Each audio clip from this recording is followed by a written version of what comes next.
Global 22 के नाज़रीन अस्सलाम वालेकुम। मैं हूं अजीम रज़ी। दोस्तों, आज की वीडियो में आपको बताएंगे कि कैसे राजनाथ सिंह ने 38,000 मुरब्बा किलोमीटर पर चीन के कब्ज़े का एतराफ़ कर लिया। चीन की शराइत पर मुआहदा करके मोदी सरकार ने अपनी हार तस्लीम कर ली। रूस ने भारत को बड़ी तबाही से बचा लिया। अपोजिशन जमातों ने मोदी का जीना महाल कर दिया।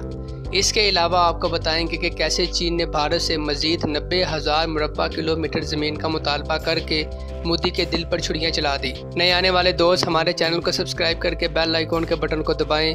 वीडियो को फेसबुक और व्हाट्सएप ग्रुप में भी शेयर कर दें।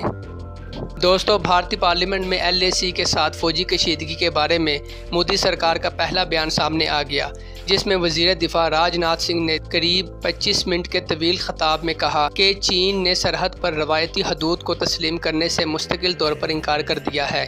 उन्होंने कहा कि चीन ने इससे कबल लद्दाख में 38,000 मुरब्बा किलोमीटर पर कब्ज़ा किया था, जबकि वो अरुणाचल प्रदेश पर 90,000 किलोमीटर का दावा कर रहा है। इसके अलावा चीन ने भारत के इलाके जिस पर पाकिस्तान ने कब्ज़ा किया हुआ है पर भी नज़रें रखे हुए है। उन्होंने चीन पर एक तरफ़ा तौर पर सरहदों की मौजूदा हैसियत को तब्दील करने का इल्ज़ाम भी आयद किया और कहा कि हिंदुस्तान जारी फ़ौजी तसादुम को पुरअमन तौर पर हल करना चाहता है।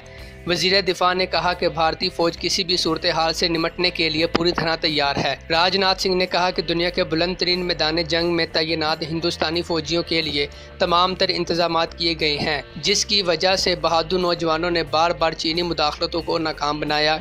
राजनाथ ने बताया कि रूस में उनके साथ वज़ीर ख़ारजा JS शंकर ने अपने चीनी हम मनसब को वाज़िया तौर पर बताया था कि गोलान तसादुम समेत पुरतशद्दुद इक़दामात 1993 और 1996 में तय पाने वाले मुआहदों की खुली खिलाफ वर्जी है। सिंह ने कहा कि अब तक चीनी फ़ौज ने मुतनाज़ा इलाकों में बड़ी तादाद में फ़ौज और असलहा जमा कर लिया है। उन्होंने 29 और 30 अगस्त को होने वाली हालिया कार्रवाइयों के बारे में भी बताया, जिसमें भारतीय फ़ौज ने चीनी फ़ौजियों के प्योंगयांग त्सू झील के जनूबी किनारे पर हमले को नाकाम बनाया। उन्होंने एतराफ़ किया कि हिंदुस्तान को इस बार मशरक़ी लद्दाख में सख्त चैलेंजेस का सामना है, इसलिए उन्होंने मौजूदा ज़मीनी सूरत हाल पर तफसील से बात नहीं की। उनके बकौल वो हसास ऑपरेशनल अमूर पर बात नहीं कर सकते। अगरचे इस साल सूरत हाल बहुत मुख्तलिफ है। फ़ौज की तादाद और तनाज़ात की तादाद दोनों के लिहाज से हम मौजूदा सूरत हाल के पुरअमन हल के लिए पुरअज़म हैं। साथ ही ऐवान को ये यकीन दहानी कराई कि हुकूमत तमाम हंगामी हालात से निमटने के लिए पूरी तरह तैयार है। वज़ीर दिफा ने बताया कि 45 सालों में पहली बार हलाकतों और गोलियां चलाए जाने के बाद हिंदुस्तान ने भी अरुणाचल प्रदेश तक 3,488 किलोमीटर तवील सरहद पर अपनी फ़ौज की पोजीशन को मुस्तहकम कर दिया है, लेकिन दोनों ममालिक ने 1993 और 1996 के दोनों मुआहदों और दूसरे प्रोटोकॉल के ज़रिए फ़ौज की कम से कम तैनाती और LAC का सख्ती से एहतराम करते हुए सरहद पर अमन व अमान बरकरार रखने पर इत्तफ़ाक़ किया है। ख्याल रहे कि राजनाथ सिंह के ख़ताब के बाद कांग्रेस के सरबराह राहुल गांधी ने ऐवान में कौम से सच छुपाने पर मोदी सरकार के ख़िलाफ़ शदीद हंगामा आराई की। उन्होंने कहा कि मोदी ने मीडिया की मदद से अपनी हार को जीत की सूरत में पेश किया। मोदी ने चीन को भारतीय ज़मीन देकर कौम के साथ गद्दारी की है। दोस्तों, चीन और भारत का कहना है कि उन्होंने मास्को में एक आला सतह के सफारती इजलास के बाद हमालियाती सरहद पर कशीदगी को कम करने और अमन व अमान की बहाली के लिए इक़दामात करने पर इत्तफ़ाक़ किया है। गैर मुल्की खबर रसा इदारे रॉयटर्स की रिपोर्ट के मुताबिक चीनी रियासती काउंसलर वांग जी और भारतीय वज़ीर ख़ारजा SJ शंकर ने जुमेरात को मास्को में मुलाकात के बाद मुश्तरका बयानिए में कहा कि 5 निकात पर इत्तफ़ाक़ राय हो गया है, जिसमें रजामंदी ज़ाहिर की गई है कि मौजूदा सरहदी सूरत हाल इनके मफादात में नहीं है और दोनों फ़रीक़ैन की फ़ौज को फ़ौरी तौर पर कशीदगी को कम करना चाहिए।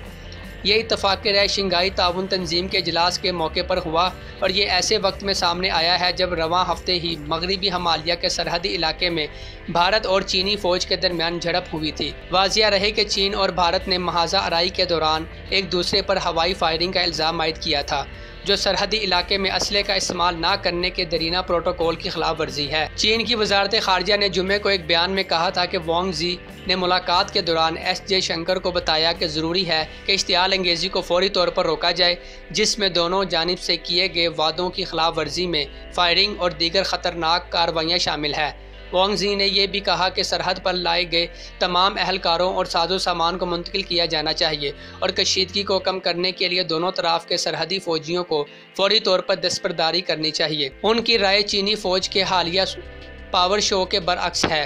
चीनी अखबार ग्लोबल टाइम्स, जो चीन की हुक्मरान कम्युनिस्ट पार्टी के सरकारी अखबार की जानिब से शाया होने वाला एक बाअसर अखबार है, ने बुध के रोज़ रिपोर्ट किया था कि पीपल लिबरेशन आर्मी फौजी बमबार और बख्तरबंद गाड़ियां सरहद पर मुंतकिल कर रही है। चीनी सरकारी मीडिया ने भी हाल ही में तिब्बत में PLA के नीम फौजी दस्तों में इजाफा रिपोर्ट किया था। ग्लोबल टाइम ने जुमेरात के रोज़ शाया होने वाली एक खबर में कहा गया था कि भारत के साथ किसी भी मुज़ाकरात को जंगी तैयारी के साथ जोड़ा जाना चाहिए। आखिर में तमाम दोस्तों से एक मरतबा फिर गुजारिश है कि हमारे चैनल को सब्सक्राइब कर लें और वीडियो को फेसबुक और व्हाट्सएप ग्रुप में भी शेयर कर दें।